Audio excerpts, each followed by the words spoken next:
ನೀವು ಹೇಳೋದು ಆಯ್ತು, ಸಿದ್ದರಾಮಯ್ಯನವ್ರ ಪತ್ನಿ ತಗೊಂಡ್ರು, ಬಟ್ ನೀವು ಹೆಂಗೆ ಕೊಟ್ರಿ ಅಂತ ಕೇಳ್ತಾ ಇದ್ದೀರಾ. ಕೊಟ್ಟಿರೋದು ತಪ್ಪು ಮಾಡ್ತಾ ಇರೋ ಆರೋಪ ಯಾರು ಅಂತ ಹೇಳೋದೇ ಭಾಳ ವಿಪರ್ಯಾಸ. ಅದು ಯಾರು ಆರೋಪ ಮಾಡ್ತಾರೆ? ಅದಕ್ಕಿಂತ ದೊಡ್ಡ ವಿಪರ್ಯಾಸ ಅಂದರೆ ನಮ್ಮ ಕಡೆ ಒಂದು ಗಾದೆ ಮಾತಿದೆ, ಈ ನೊಣ ತಿನ್ ಜಾತಿ ಕೆಡಿಸ್ಕೊಂಡ್ರು ಅಂತ. ಸಿದ್ದರಾಮಯ್ಯನವ್ರು 40-45 ವರ್ಷಗಳದ ಇಂಥ ರಾಜಕೀಯ ಜೀವನ, ಒಂದೇ ಒಂದು ಕಪ್ಪು ಚುಕ್ಕೆ ಇಲ್ಲ.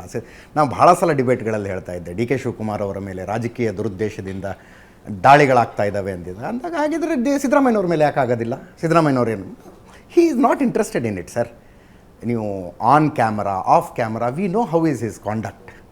ಹಾಗಿರುವಾಗ 14 ಸೈಟಿನ ಸಲುವಾಗಿ ನಾವು ಮುಖ್ಯಮಂತ್ರಿ ಕುರ್ಚಿ ಅಲ್ಲಾಡುತ್ತೆ ಅನ್ನೋ ಪರಿಸ್ಥಿತಿ ಬಂದುಬಿಟ್ರೆ ನನಗೆ ಅದು ವಿಪರ್ಯಾಸ ಅನ್ಸುತ್ತೆ. ಕುರ್ಚಿ ಅವ್ರ ಮನಸ್ಸಿನಲ್ಲಿ, ಯಾರೋ ವಿರೋಧ ಪಕ್ಷಗಳವರ ಮನಸ್ಸಿನಲ್ಲಿ, ಓಕೆ, ಮತ್ತು ಅವರ ಕನಸಿನಲ್ಲಿ ಅಲ್ಲಾಡ್ತಾ ಇರ್ಬೋದು. ವಾಸ್ತವ ಅದಲ್ಲ. ನೋಡಿ ಜನರು, ನಾನು ಒಂದು ಸಣ್ಣ ಉದಾಹರಣೆ ಹೇಳ್ಬಿಡ್ತೀನಿ. ಒಂದು ಉಪಚುನಾವಣೆ ಬಂದಿತ್ತು.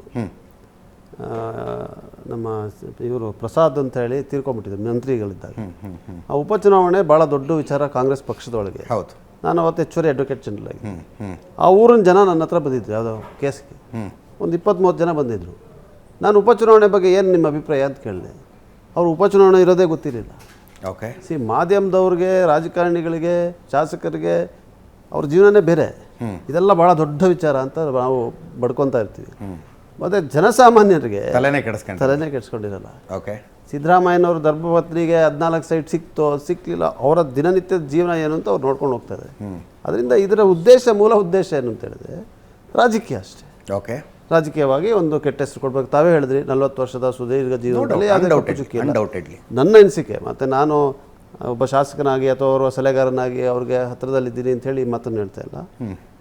ಈ ರೀತಿಯಾದಂಥ ರಾಜಕೀಯ ಆರೋಪಗಳಿಂದ ಒಬ್ಬ ಪ್ರಾಮಾಣಿಕ ರಾಜಕಾರಣಿ ಮೇಲೆ ಕಪ್ಪು ಚುಕ್ಕಿ ಬರ್ತದೆ ಅಂತ ಹೇಳಿದ್ರೆ ಅದನ್ನು ಒಪ್ಪಕ್ಕಾಗೋದಿಲ್ಲ. ಏನೋ ಸ್ವಲ್ಪನಾರು ಆಧಾರ ಇರಬೇಕು, ಸ್ವಲ್ಪನಾರು ಪುರಾವೆ ಇರಬೇಕು.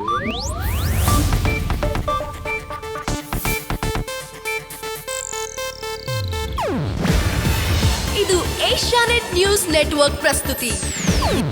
ನೀವು ನೋಡ್ತಿದ್ದೀರಾ ಏಷ್ಯಾನೆಟ್ ಸುವರ್ಣ ನ್ಯೂಸ್.